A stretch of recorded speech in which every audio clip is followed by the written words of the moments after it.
It's spoiler season, and we've seen just over half of the Legends of the Force set. And we're here to talk about what we think the best cards are, the leaders, some of the sick legendaries, and maybe one of the leaders that we slept on a little bit when it first came out. I'm Jordan, joined by Kyle and Sharkey, here to dive into set 5 of the game. We're excited that we got to see it done. Maybe we'll get another year if we're lucky, with maybe 2. We'll see how it goes. But let's talk about some of these cards, and we'll figure it out. We all have different opinions about it. So Kyle, let's just start with you. It sounds like you're a little bit more down on what we've seen so far, especially on the leader side, than Sharkey and myself. Yeah, that's right. From a leader perspective, I think we each kind of wanted to try to pick one to talk about. And I'll say, when I looked at all the leaders, at least the ones we've seen so far, my opinion's been, I don't think any of these really stick out to me as a leader I'm like ready to go on, ready to play with. I think the one that is the most interesting is probably Qui-Gon. There's definitely some interesting potential there. I like the idea of kind of being able to cycle and bounce things. He does flip on 6. I always want to see that 5 first. Mm-hmm. But I think it'll at least pose some interesting combos and some interesting setup, right? So it's going to take some skill. It's going to take some thought. I like that. But he's yellow, right? So the first things I look at is I go, well, shouldn't I just be playing Han? Or shouldn't I just be playing, Quinlan? And that's the part we're going to see, right? I might make a good Qui-Gon deck and then go, well, if this was Quinlan, would it just be better? So we'll see how he works out.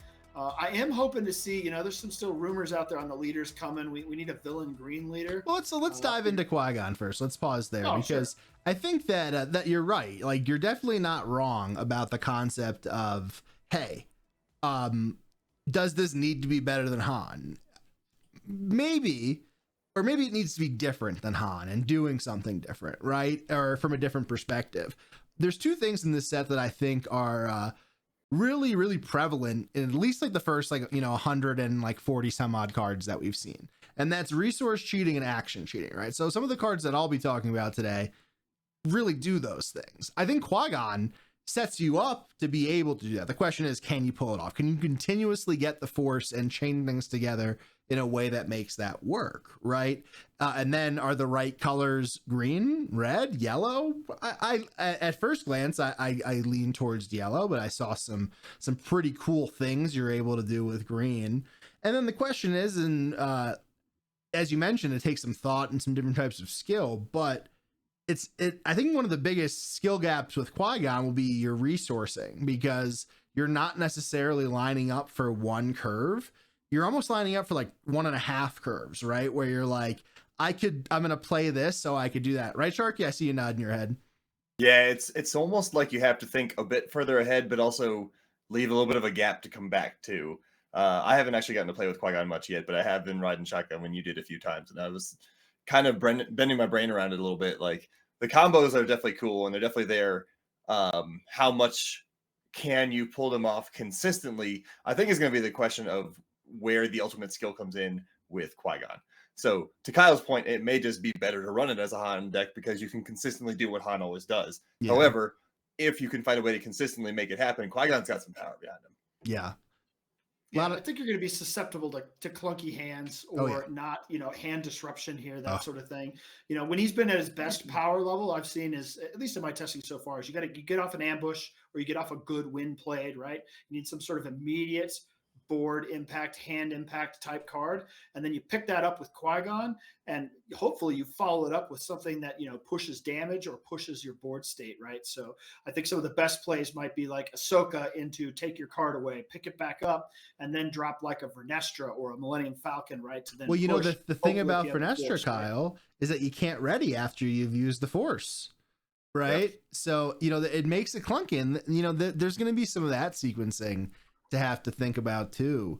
But I think maybe the dream is like Depa, who we'll talk about later, into Plo, or Plo into Ahsoka, or something like that. But I think at the high end it's going to be really strong, but the question is this a combo deck that's really inconsistent, that is susceptible, as you mentioned, to hand hate? And I'm not sure, but if you had to put your money on it, Kyle, where do you think Qui-Gon ends up at the end of the set? We're not doing like the full ranking yet, but like just in general, where do you think he ends up?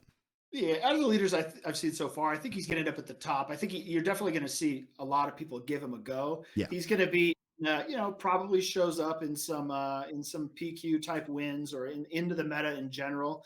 I think we're still just suffering from a lot of the really good leaders being in the first, couple sets, the first 3 sets. Oh yeah. And we're kind of waiting for that phase out for some of these leaders to try to shine. I mean, we saw that a lot of that with JTL, right? There's a lot of interesting and good leaders, but they're just kind of outshined by previous leaders. And so I think some of these come back or become a lot more interesting when we see rotation. Yeah, we were talking about it earlier, kind of joking before in the recording, saying like we should talk about our tier lists from our predictions from last set as we made in our Discord, and we all guessed differently than it actually was. Like what we remembered writing down wasn't what we wrote down, so good thing we didn't bring it up.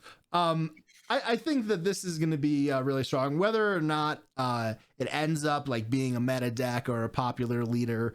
At the end of the set, I think people are starving for Qui-Gon Jinn right now. So out of the gate, people are going to be playing this deck. Liam Neeson's too cool not to have on the deck. So yeah, exactly. So speaking of someone really, really cool, we have the leader that I want to talk about, and that's Avar Kriss. And she just seems like a really cool woman overall, I'd say. But for me, it's a pretty big departure from like the type of deck I typically like to play. I never play late leaders. I tried to make Yoda work just because I really like Yoda as a character. But that was just a small phase. I like to get a deploy out. Like 5 is a little late for me sometimes. You know what I mean? Like I like Sabine a lot. I like being able to deploy on 4. But something with Avar Kriss and how powerful her flip is and how good her ability is to be able to get the Force any turn when you want it. Really, I think unlocks some pretty powerful stuff that you could do. I 100% agree with that. And again, this is another one where I've only ridden shotgun and watched some of the games you've gotten to play with her, but oh my God, the high roll of Avar is an absolute high roll that I don't think is matched by anybody yet. Like she comes out even at the worst case scenario with Palpatine stats, but even then it's not that hard to trigger her into 8-10 overwhelm and just take over the game. Now, the part that again will become competitive is how consistent can you be with it? Can she be competitively consistent? I don't know. We're still tinkering with that yet, but I'm excited to see where we can take this one. See, I think she's trash. I think she flips way too late, right? So, we're going to see where this goes. But I think she'll be fun for people who like the character from the book. I think people are going to try it. I think you're right. If you do high roll, you'll be able to tell all your friends about the one time you high roll and smash somebody, right? But you're going to have to also remember all the other times where you got killed because you flipped too late or after you were playing. Like, does she survive to resource? In a perfect world 7. So, okay, I think that the thing here is that like we can't talk about her as a 9 cost deploy because then it's not good, right? Then I'm not interested. But so far in testing, and it's been very, very early testing. So far, what we do is we like level out the decks and we say, okay, like the decks that we're building fresh for brand new, like they're level 0. They're playing against other crap decks to see if they even have any value in pushing forward. And what I've seen is that I'm getting out at like in a best case scenario, my resource 6, right? With 3 triggers. In a normal case scenario, it's my resource like 7, right? Because you could trigger twice on a turn pretty regularly. Are you going to be able to do that versus Han 1 green or Kira or these really strong staple decks? That's a conversation for like 2, 3, 4, 5 weeks down the road, right? But I do think that if you're able to get through that early and middle game with some action cheating, with some resource cheating, like you get access to a 4/4 on turn 1 with the infused brawler because you get to use their ability. So there's just some cool stuff you could do. Yeah, and I like to think of her a little bit. Oh, go ahead. Sorry, go ahead, Sharkey. I think of her a little bit like if you can consistently get her out on 6, she's a bigger Anakin, and Anakin's already good. We know that. So if is doing a lot of work in that sense. Sure. However, that's the goal is to make it something like that. So I'm gonna toss back up to Kyle. What were you saying? Yeah, I think I'm going to take the role of just killer of dreams here, right? You guys, when we play test, love to build all new decks with new leaders. And to your point, you go to that level 0 where you're playing new leader against new leader. And my job is to continue to tune an already finely tuned deck and then say, all right, let me just beat you 5 times in a row so that you stop it with this nonsense, right? So I think that time is like a couple weeks away. We haven't even seen the whole set yet, right? So like I agree with both. I think as we so basically just to take you behind the curtain how we practice, like we all want to be ready for the end of July, right? That's like what's very important. So right now we're like learning the cards, exploring, and taking it from there. We do have to fine tune the top decks, and I started doing that a little bit, and that leads us to a card that we'll talk about later on. That Kyle and I will have some really good balanced, even keeled discussion about, which will be great. But yeah, Avar Chris, I'm really interested. I think with some of the cards that I'll be talking about later, I think they go really well together. General's Blade in this deck is very cool. Eth Koth is really cool. There's a lot of really interesting stuff you could do, and I'm excited to get into it. And as we get into the next conversation, I think Sharkey and I will be on the same side again, which is good to unite in our crusade against Kyle. But that is Kit Fisto, the Smiling Jedi. Does he have a different name this time? He'll always be the Smiling Jedi to me. But Smiling Jedi is such a weird name to me. Yeah. But, so yeah, this is one of those where past Sharkey would have been like, "What are you talking about?" Yeah. However, it didn't take very long to play with him to see that there's actually potential with this leader. And it's one of those I wanted to bring him up, not because I necessarily think he will be tier A, win everything, kind of a leader, but I do think he's got potential to be good enough to win a major tournament, at least from initial testing. Whoa. And I say that because his ability, while very unassuming, is actually really powerful. To being able to just do 2 damage for 1 has had a surprising amount of uses for both controlling the board and building out your own board. Some of the Jedi that show up in the colors that he wants to play are also very good. We'll talk about a few of them in a little bit, mostly of the red-green variety, because Jordan's been developing the red-green side, but I've been playing him as red-blue as well, which has some pretty powerful Jedi that don't look like much. They're relatively unassuming, and I don't even think half of them are unique. But there's some very good cards, very good play lines, and it's been surprisingly resilient playing this leader. Like, yeah, again, he's not one of those who's going to show up and you're going to look at it and be like, what? But it's play the it a few truth, times right? But I'm a little less high on Kit than you probably, but I am high. I think the thing that I really want to mention is that, like, when I saw this, I was like, he's gonna suck. Like, not that he's gonna be decent, but that he's gonna suck. Yeah. And I don't think that's where we are yet. Who knows how the rest of the set turns out, but a targeted 2. And chances are you have a couple Jedi on the board and he feels pretty strong. Having Saboteur is nice, but the leader side has just been really, really good. And I think some of the best cards in the set really are part of that red-green Jedi synergy.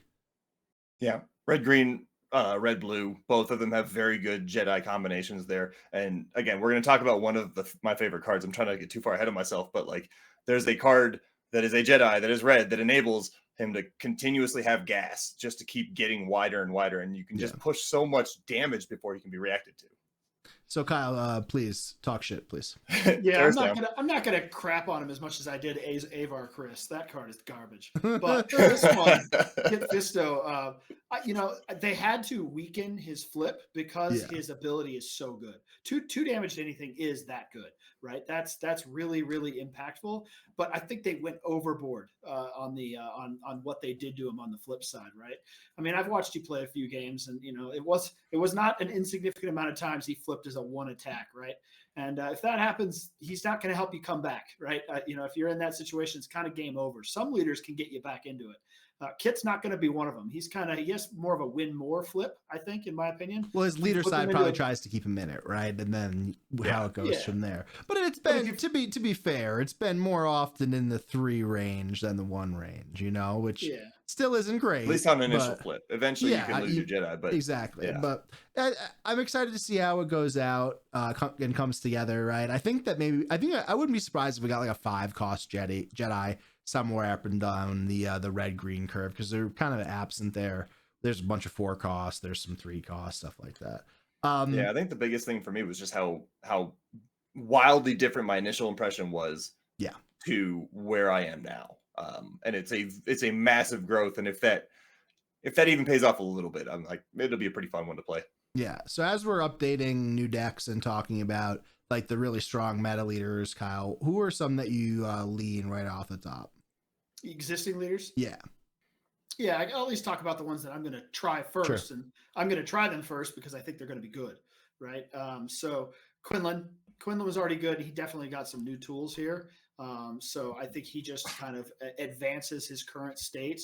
I think his ping is more relevant than ever. We're starting to see a rise of a lot of like 2/4 stat lines. There's a lot in this set. There's a lot of 2/4s for 2, that have a good ability or do something. I think Quinlan's ping is really advantageous into that, right? If I'm playing like a 3/3 with a ping, or if I'm playing something that I can then trade favorably after a ping and really punish that 2/4 stat line, I think that'll be interesting. And then obviously the force synergies work with a good force leader that flips on 5. So Quinlan's number 1. Probably my number 2 is going to be Ray.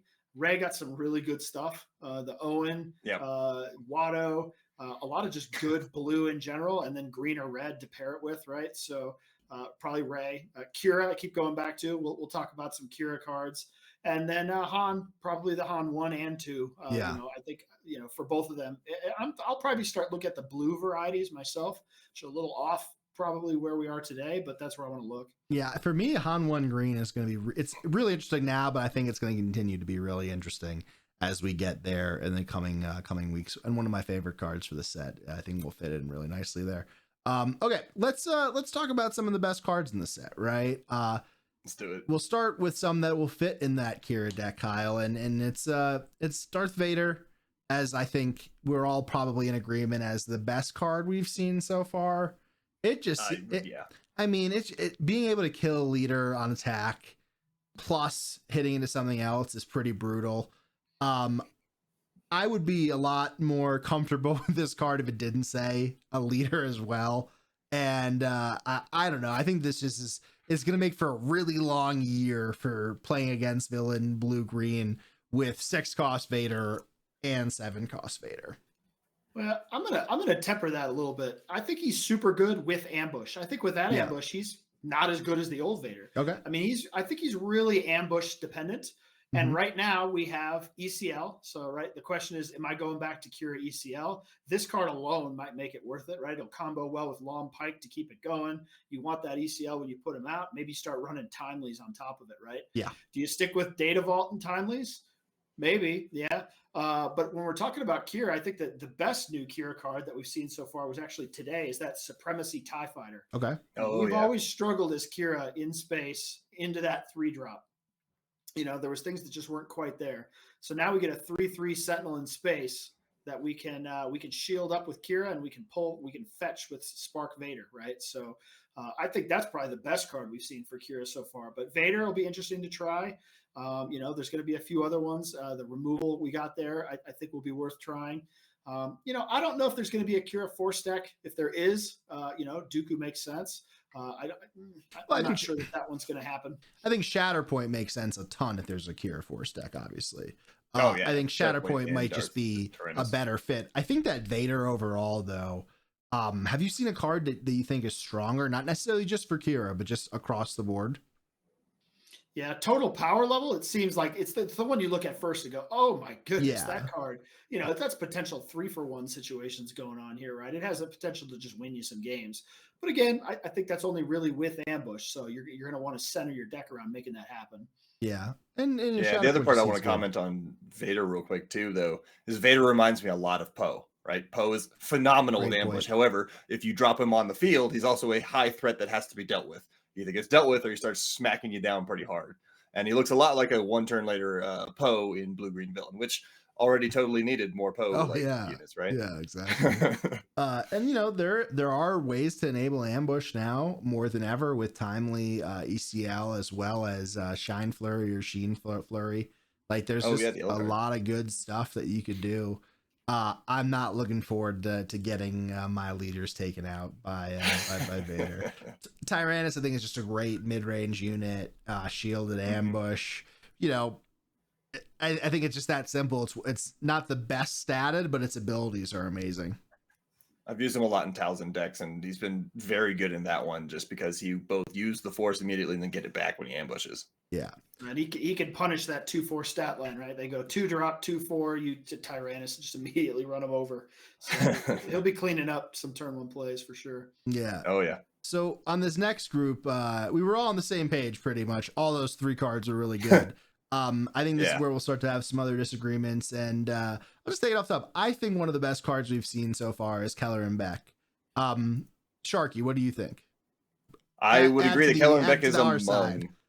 He's among the best cards we've seen. Having seen him function, it reminds me a lot of like Home One, and Home One is already good, except you get it a turn earlier. Now, to a point that I know Kyle will make, it's Home One, but not as good. I get it, but he costs less, and he can come off a lot easier with certain combos. Like now there are 2 of them. If you really want to run that, he's not too hard to get enabled. However, I don't know that I almost think Vader's a higher threat, and so I don't want to say he's the best card we've seen, but he is among one of the more powerful ones that I would probably give him like number 4 right now is how I would rate, maybe 5. Yeah, we were talking about, the best cards in the set, and I think that's where I started to disagree. I think he's a very good card that will work in certain decks. I didn't put him at the same power level, or I didn't put him at the, hey, this is one of the best cards in the set. I mean, in a Han Green, I think he could make a lot of sense in a go wide strategy, right? I just feel like if I'm trying to build a deck, do I, if I got to try to fit him and Home One, I don't know if I want to. And if I only get to pick one, I'm picking Home One. I want to be in space. I want the restore. I want the immediate impact of giving all my things restore, that sort of thing. I just like being in space generally. Sure. For that sort of threat. I think Home One's definitely a better card at 8 than this is at 7, right? But it's another 7. It's a 7/7 for 7 with a really strong ability. Getting it off Ewing feels great because you could effectively get 10 resources worth of things out, maybe more than 10. You can't do that with Home One. Not to say that you could restore, right? Because you can't do that with Caloran, and obviously that's part of what makes Home One so amazing as well. The grouping of these cards are kind of just by like color and luck, because there's really only those 2 villainous cards that we all kind of collectively thought rose to the top of the crop here, with a lot of the Jedi and other heroic cards really standing out to us. But overall, I think that he fits really well in a lot of decks. I'm really, really impressed with the green-red Jedi synergy right now. Like I said, right next to it, you have Gunji, you will have Mace and Kiadi, which we'll talk about in a little bit, but there's just so much cool things you could do there. And like I mentioned, I think action cheating and resource cheating are going to really go a long way in this set. Yeah, you're convincing me. I guess if you hit this dude off a Home One and you pull another card out of your deck, that's a gross Han flip turn, right? So there's been some really cool turns. I got 9 that I've pulled where I time lead a Kelleran, and inside the Kelleran flip, like card search, got a Huang, and then all of a sudden I'm ambushing for 9 as opposed to 7. And I was actually playing a Cad Tarkentown, which it won in a best of 3. And part of that was the Kelleran ambush being able to knock out Cad unit and stay alive and capture my board, recapture my board, that is. But I think he's really strong. And like, let's just talk about Gunji here. There's no disagreement. Gunji's awesome. I think one of the best parts about Gunji overall is like when we saw Barriss Ophi come out in what was it, set 3, they were like, oh, it's a 1-cost Jedi on turn 1. We got to be really careful with the stats. It's a powerful trait. A couple says, here's Gunji, 2/5. Yeah, here's Gunji. It's just ridiculous. And you put a General's Blade on Gunji. What do you do? Like, unless you have upgrade, hey, what do you do there? And then a couple turns later, who's coming out? Good old Kelleran. Is it Beck, or how do you pronounce his last name? I think it's Beck. We'll go. But yeah, Gunji into a blade is a scary thing you need to make sure you're at least ready for. I don't think it's unbeatable, but it's one of those you need to have an answer for, and Gunji can make it stick. Like if your best option is to run a unit into it and hope it works, he's got a big butt, man. If you make it bigger with the General's Blade, it gets even scarier. So yeah, Gunji's a very solid unit coming in. Yeah, I nothing else to add there, so I'll just move on, right? Venestra here is what? Falcon on the ground, essentially, right? And Spark Falcon's been one of the best cards in the game, played in several decks for the existence of the game, right? So, what if I told you could have Falcon on the ground? Now, you need the Force, right? But if I'm running a Force deck, I'm going to have the Force. And so, I think she's, going to be a staple in any sort of Force deck. And then, of course, our Ambusher here is just another very solid card. It bridges that gap as a 6-drop, right? There's always been kind of a where do I fit in that 6 slot? Sure. Maybe in a Han deck or even in a Quinlan deck, that sort of thing. Qui-Gon coming up, she's going to fill that role really nicely. 100%. Yeah, let's go back to the Qui-Gon decks. Like you can run Depa Billaba into something, kill it, because it doesn't matter which one it is. Saboteur means you pick your target, and then immediately flip it back because she gives you the force. Pull her back with Qui-Gon's ability, pull Plo Koon out, and cycle the ambushing between those two. And it's an insane combo when it starts hitting the 100%. That's And the dream, right? yeah, and as good as that combo is, one of the downsides to Vernestra is in that exact deck, you can't do that, right? Yeah. Like you can't bounce somebody to play Vernestra to ready her because you need the force. So I wonder where that leaves her. Is she a fit in a Quinlan force deck that you give up Tarkin Town for, or are we trying to get the force in other ways? Why wouldn't I have if I'm playing the force base and I just plowed into you, I attacked with a force unit, I have the force. Sure. I bounce and play Vernestra. To bounce, you have to use the force. Oh, Qui-Gon's ability you have to use the force to do? Yeah. Yeah. Oh, he's trash. So now you're even worse on it. He's undoing it now. See, Kyle's getting old. He doesn't even want to read the fine print, so that's all bad. RTFC, Kyle. But it is bad. And, there's a couple other cards like that. Like, for instance, a card that I'm really, really high on that I'll pull up here now is the Jedi Consular. Because, he's a 1/4 for 2. And his ability is use the force, tap him as an action, and play something for 2 less. But what sucks is that you can't use his ability to play Kiadi or Mace, which I think are 2 of the other best cards in the set, because then you can't use their ability to trigger the force, right? So there's some downsides that you can't, there's no way to sequence around that either, which is tough. Well, there's a way to sequence around it. You just can't sequence around it immediately. I've seen you be able to use this you're running in the kit green. Right, you just have to be able to go wide enough that you can trigger the force and just use the value from playing multiple units instead of playing the units early necessarily. So it's a bit different way of thinking about it, but it's still resource cheating, not so much action, but resource cheating while you get there. It just doesn't work immediately. Yeah, you're gonna have to show me with this guy. This is another card that I think is in the bin. Definitely doesn't deserve to be on this slide. I think he does. Yeah, he's Alliance Dispatcher. You'll see him every. He's a 1/4 Alliance Dispatcher. That's not so easy to kill with your turn 1 unit, right? Yeah. If you for instance, in Avar, he's really good because you could get the force on turn 1 just by meditating. Right. That's right. In Avar, the deck that won't be played. Well, that's just one example.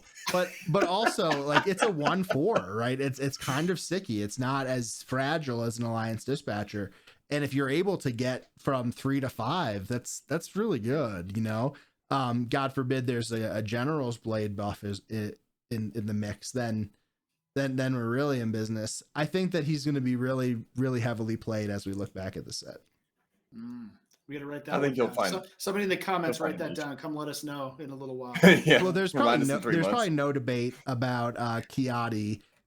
He's going to be extremely heavily played. 4/4 for 4. Use the force to draw 2 cards. I mean, that just feels amazing, doesn't it? So far in my testing, Kiadi has been the absolute all-star, and I've been mostly kit blue testing. So there's context for this, but he has been amazing at. It's not been hard to get the force, and he's been amazing at keeping the gas in your hand to just keep pumping Jedi out. So yes, sometimes the leader isn't the best, but the synergy that you can get from just having Kiadi refill your hand probably multiple times in a game because you're drawing more Kiadis as you do it, right? So he plays there. He's a 4/4. He refills your hand. He just keeps rolling with the force theme here. He's just a decent body on 4 as well. Probably my favorite of the cards I've gotten to use. Maybe second to Mace Windu, but it's a very close call with me. Man, I love disagreeing with you guys on all these cards and making fun of these crappy green cards, but this card is cracked. I can't disagree. This card's amazing. It probably or might even end up being the star of this set, right? We talked about Vader earlier. Yeah. This is not a legendary. This card's insane, right? So I think we're going to see this. If you're playing a red deck, this one's going in, right? If you can get the force. So, I mean, a 4/4 body is not terrible, and then draw 2 cards, enable 4. It's so good. In every type of deck, there's not a deck that exists that doesn't want to draw 2 other cards. It just doesn't happen, right? Yep. Great synergies also. I mean, could he be a little bit better statted? Sure, then he would be the best card in the set for sure, but 4/4 isn't bad. So this next card here with Mace Windu, man, I've been playing him in a couple different decks. The 6/6 stat line is great. The overwhelm is great. The ability is awesome. Being able to trigger it cross arena as well, being able to hit in space is really good. Kyle, I'm going to ask you a couple questions later about this card, Ki-Adi-Mundi and Gunji. We'll talk about that, so earmark that for a little bit later. But overall, man, this card's power level is insane, and I think it's going to be in every single red hero deck that we see this set that's running the Force. Yeah, these two cards are the reason why I'm going to try Quinlan Force first, right? We're gonna throw Tarkin Town to the side for a minute. Sure. We're gonna go with Force Base, and we're gonna go Quinlan Red Force Base, and we're gonna see if that's an improvement, right? I still get my Quinlan pings. I've got all my Force enablement, but these two cards are so good, right? That I think it's worth giving it a spin. Let's see where it goes. Yeah. What do you think, Sharkey? I 100% agree with you. Mace Windu is, I originally thought of him as Wrecker Light, and now I actually think he's better than Wrecker. There's a lot of reasons to go down that route, and obviously there's context dependent on the deck, but the flexibility of the when played ability is amazing. Being able to drop 4 onto anything in any arena is really, really good. If you can find a way to ambush him, he's doing the same thing Wrecker does now with slightly less damage, but that doesn't make it less good. Comes out on 6 as well, so you can go Mace into Mace if you really want to, because both of them are very good in this set. I'm big fan of this unit. Yeah. That's right. We have the yellow card that lets you play it's what, a Jedi or a Force unit and give it ambush. Oh yeah, yeah, right. Shine Fury. It's going right in that Quinlan deck, right? This is now I got my Wrecker combo. So yeah, Quinlan with Wrecker. Oh god. And then another Force user, Ezra. Kyle, I know you were really high on him as well. I love this card. I mean, it's just well statted, right? He's got the Spark Boba stat line. He's got an ability that, in most decks you're probably going to be able to set up in some way. I mean, even looking at like Rey, she's just, if you're playing on curve, maybe you don't always want to be, but you're playing Kanan, you're playing some of these units. It's just a good statted unit, a Force enabler for a Force throw, that sort of thing, right? There's not a lot to complain about here. This is a deck this card's not going to go in every deck, kind of like Spark Boba, but it does weave into a lot of blue hero decks. It's just a very good statted, solid unit that kind of bridges your game into the mid game. Yeah. I think this is the first 3/5 that we're seeing in blue. Right. Yeah. Or the first one I can think conditional, of, like non-conditional 3/5, right? Yeah, just straight up good 3/5. Right? Yeah. It also gives you something. Uh-huh. Yep. So that's really good. I like to see that. I think blue got a lot of really great units. Like I think the running joke for me is going to be saying Ogo Bogo in a bunch of different ways, different podcasts, Oogie Boogie, Abuga, Awuga, all those different ones, but some really strong ones. All the different wolves and stuff look really interesting too. But let's circle back to those 3 cards I mentioned, Kyle. So we got Mace, Ki-Adi, and Gunji. I think that the Gunji one is an easy question. Is Gunji good enough as a non-rebel to go in a Sabine build that hasn't adopted the Force package? Yeah, we haven't talked about Sabine yet, but I think Sabine's gonna be a hurting a little bit here. Me too. It's just, we feel like, I don't want to get too ahead of it, but every set I feel like, man, there's a lot of good defensive anti-Sabine tools, and then Sabine comes in and just kicks people in the teeth. Sure. So maybe Sabine will be fine. But there's just more of this, right? Mm-hmm. I mean, even think like we were just talking about Ezra. That immediately made me think Han 1. Now I've got a good card I can tap into on the ground and just give Sabine problems, right? So yeah, no, to answer your question, no, I think the Rebel package is going to continue to be the way to go with Sabine. And you don't want to be giving up those units that you can Rebel Assault with, that you can Fleet Lieutenant with, that sort of thing. So probably not. I mean, it's a good stat line, but it's probably not. We tried this a little bit a couple sets ago when we got the General's Blade, and we got Hu Yang, and we tried to go a little fun there and get away from For a Cause I Believe In, kind of go a different package, but Rebels rule. I think that's still will be the Sabine methodology. It's the strongest package we've seen in the game yet so far from a trait perspective. I do think though that, like, for instance, if we're running an extra Pathfinder or Jin or something, I think I might rather have Gunji, to be honest. Like, in the same vein as like Ketsu in some of my builds in the past that had some value. I don't know how much I love the concept of playing a Battlefield Marine into a 2/4 starting meta, because then like I've kind of lost my ability to 2-for-1 with Marine. Not to say that like Marine is still you know, it's one of the best. So solid. Yeah, it's amazing. It's a 3 for 2. But I don't know. I think that Gunji out of these 3 probably has the best chance into go to into a Sabine untouched deck. But then you have a Kiadi in that K2 slot and Mace potentially in the Wrecker slot. I guess the question that I have for you is that, do you think there's a world that exists where you don't play ECL, you run 3 timelies, you run a 4 space, and you try to interweave Poe, Wrecker, Mace, and all that stuff into one, or you think it's too much? Yeah, I think Sabine's already operating on the margins. A lot of games that I play right now, you just get it, and it's because of Rebel Assault. It's because you finish somebody off with an ECL Wrecker. You really need that reach. You know, it could be for a cause too. You start going with that stuff, and you might not be able to for a cause either, depending on how your cards line up. You know, with what you're playing. Yeah, I think it's interesting to try. I mean, we're going to try everything. Sure. But, you know, that one, I think you're going to end up with the Rebel package in the end. And then Sharky, talking about some of the cards that you really like in this set. When we're looking at some of these existing decks, is there one that screams to you as like, hey, maybe we should put this at the top of the list as a forced trial to see how this goes? Is because I don't think Cat hits that thing, because I think, you know, you don't have enough force units because you're talking about the underworld, right? Yep, I'm not putting force into CAD, though. He did get some underworld cards. I'm like, for me, I think for me, it's not it might be like Han 1 potentially, because you're not really I'm cool with going from a 30 base to a 28. Like, you're not losing that much. Maybe you could get some different units in there. And let's remember, right? Like, we're still 100 some plus cards. Like, I think it's like 130 we do have some cards left to see. Well, Han 1, so Han 1 Blue is a deck that's been floating at least around the edges of competitive viability for a long time anyway. And so most of what that ends up being is a Force Friends kind of deck. Sure. And I do think that one significantly benefits from at least the units coming in. And I wouldn't be all that surprised if they could run a Force base and get away with it and be good. So I do think that one is an archetype that we should actually test out quite a bit. Yeah, there's other good blue cards, right? We already talked about Ezra with Han 1 cheating that out. The Itinerant Warrior. That's the 4/4 Jedi with I love the shield. that one. That one's super good, right? Yaddle. Yep.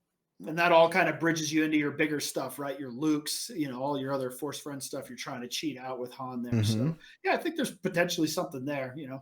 And like something like Churret too is pretty interesting, right? And that's like a more passive use of the Force, where you're not using an action, you have the Force, and it just keeps your units alive a little longer. I'm really I gotta be honest, out of all the mechanics that we've seen since Smuggle, this is probably the one that I'm the most excited about. I thought piloting was really cool as well, but it's more just like a fun thing. It just turned out to be so high risk with all the hate involved. But I think there's a lot of cool stuff that could happen here. Okay, before we pop off, any final words? Any leaders that you think are absolute dog water, or that you think that might have some potential as we go through the set? Yeah, I mean, I'm going to be a hater here on Revan. Right? People love Revan. I'm not, I'm not into the book series, so I don't have that history with him. Yeah. I can't wait for all the people to bring their Revan decks because they love the characters so much to give me some free wins. All right, we'll just call them out. So clearly Kyle doesn't do much of the video gaming either. Yeah, he's too old for that game, right? It's not even a book. I played a Revan today. I got my ass whooped a little bit, but I just like they played this the Darth Malak unit that comes in ready, and I just wasn't expecting that because I don't know all the cards yet. That's the fun part about this time of year, right? We're exploring and experimenting.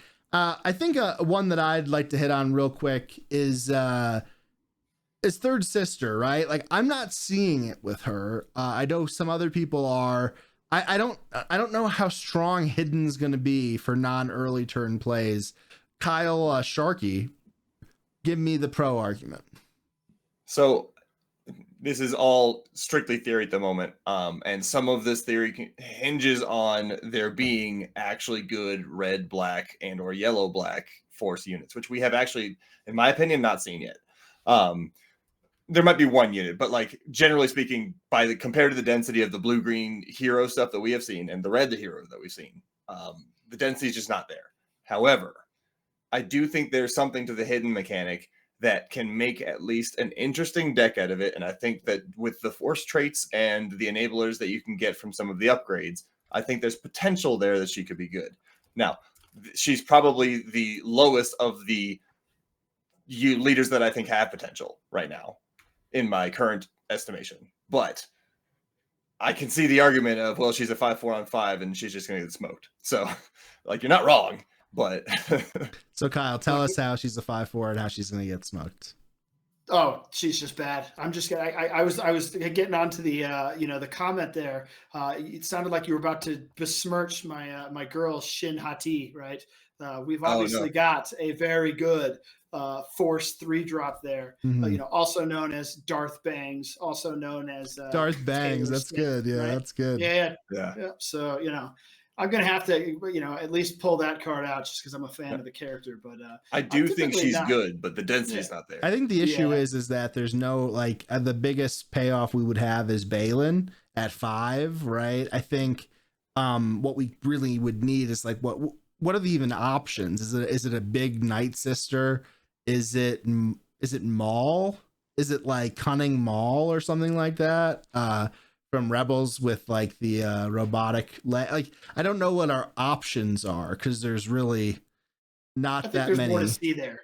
I feel like we've seen a lot of good Force payoffs for heroism. A lot of really good. Yeah. Like we've talked about. Go through it. Yeah. Force stuff. I'm hoping in this last 100 cards we haven't seen that's where all the real good Force payoff villainous stuff is hiding, right? We've seen a couple okay cards, but I'm not seeing the pieces put together yet, right? So I'm hoping to see a little more. That's why I hedged the same way like that. Like we need to see some of the more villainy payoff, and it doesn't have to be red, yellow, or it can be blue. I think she can work in green. Like there's options for this particular leader, but I do think we need to see more density of the villain side of the Force payoff. It is crazy how much we've seen in heroic red, yellow, blue, green, mostly blue, green, and red, I would say. I mean, we didn't even talk about Eth Koth, or Obi-Wan Kenobi, two very, very good cards. I mean, Eth, if you have the Force, being able to control that ramp is huge. It's a decent statted unit.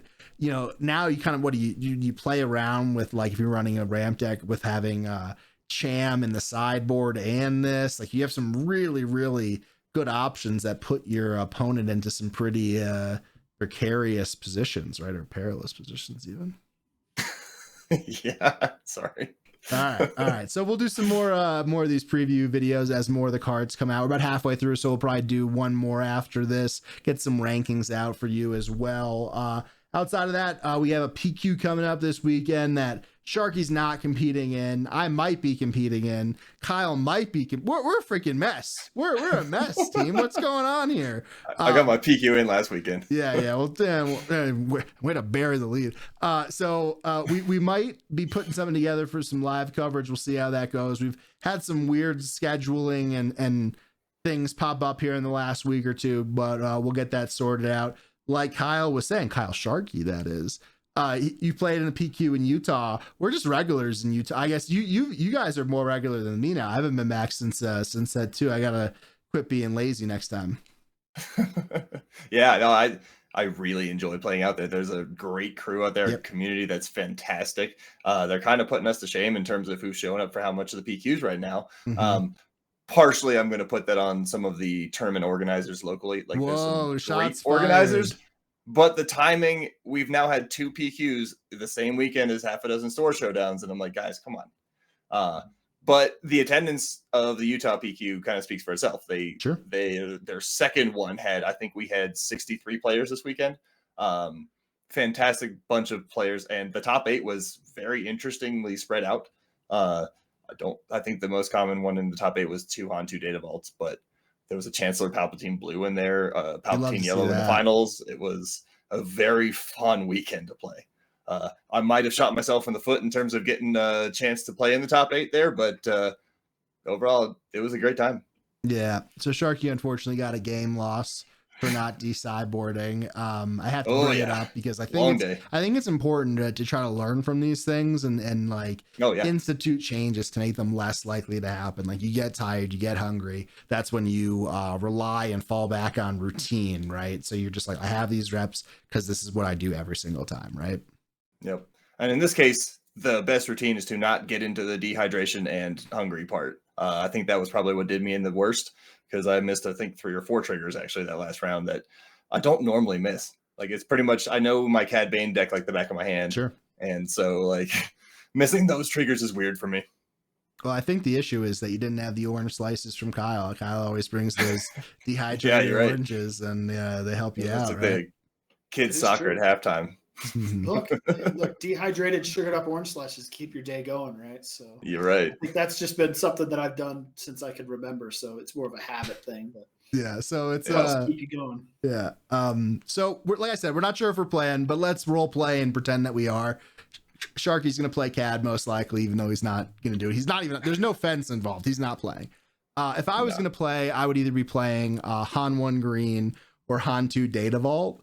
I think they're both okay. I think Han 2 around here is probably a little bit better positioned with all the Kira and like just like big stuff that we expect to see. But personally, my prep, I'm further along with Han 1. I feel like things are really clicking for me these past couple weeks, where Han 2, I'm just a little bit more behind the 8 ball in terms of my practice reps. So I probably would play Han 1 Green, but at the end of the day, like I'm just trying to have fun and have some good results. I would love to get a top 8 or something, but I really, want to see other members of the Cantina crew get that bye, and this is like our last chance before Galactics. I'd really like someone who's not me or Kyle to get that.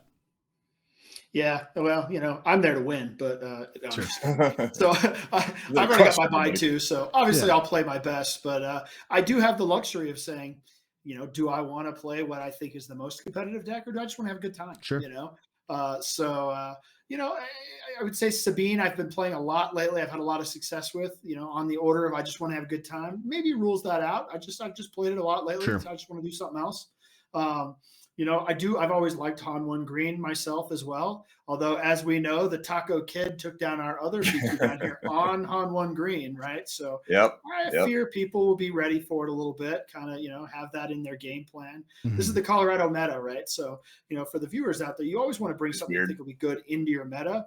And our meta is going to be blue control, probably Han 1. Right. Kitsay is going to be there. He'll be Palp, right? Probably a handful of Sabine players, maybe 4 Sabine players. There's a lot of players who kind of, you kind of know what they're going to play, and then you kind of figure out who's going to be there, and then you try to come up with a strategy that fits into that. Right. So, like you said, though, we've got a lot of teammates who I'd love to see get a bye. And so obviously that'll be part of the allure of being there is to hopefully root them on and see if we can get another bye.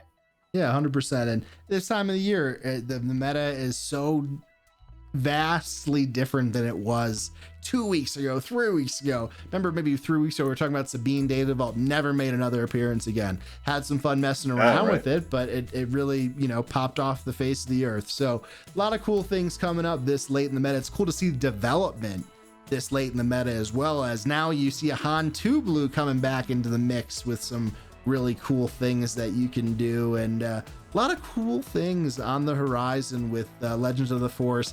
Just got my pre-orders in, signed up for pre-releases, getting ready for our trip to Vegas and the dead heat of July, which is a miserable time to go to Las Vegas, but things will be heating up inside the Venetian Convention Center as we get ready for Galactus. Okay, so good stuff. Excited to talk about this set. For Kyle, for Sharkey, I'm Jordan. We'll see you next time.